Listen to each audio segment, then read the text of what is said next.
একজন পিতার চারটি সন্তান, একজন পিতার চারটি সন্তান। পিতা কি করলেন?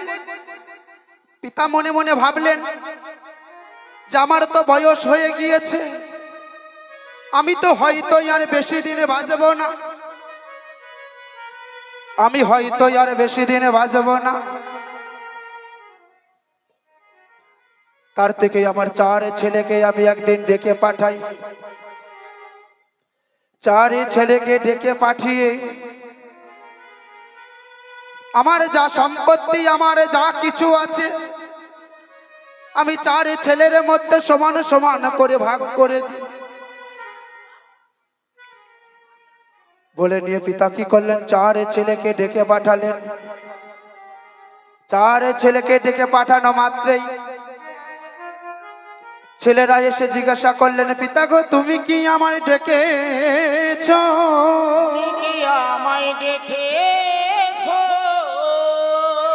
তুমি কি আমায় ডেকেছো পিতা? বলো বলো, তুমি কি সংবাদ এনেছো?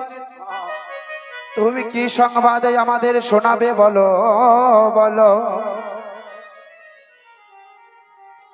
পিতা কি করলেন? ছেলেদেরকে ডেকে বললেন যে দেখো আমার তো বয়স হয়ে গিয়েছে, আমার তো বয়স হয়ে গিয়েছে, আমি হয়তো আর বেশি দিনে বাঁচব না, আমি হয়তো বেশি দিন বাঁচব না।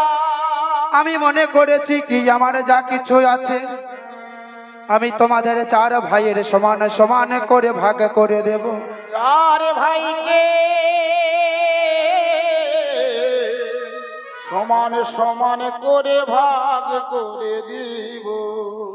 পিতা চার জনাকে সমান সমান করে ভাগ করে দিয়ে কিছু দৈনিক যাওয়ার পরে পিতার মনে হলো যে আমার সন্তানদেরকে তো আমার যা কিছু ছিল, যা কিছু ছিল আমি সবই কিছু ছেলেদেরকে দিয়ে দিয়েছি, সব কিছু ছেলেদেরকে দিয়ে দিয়েছি।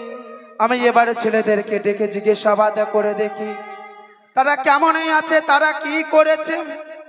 ছেলেদেরকে হঠাৎ একদিন ডেকে পাঠালেন।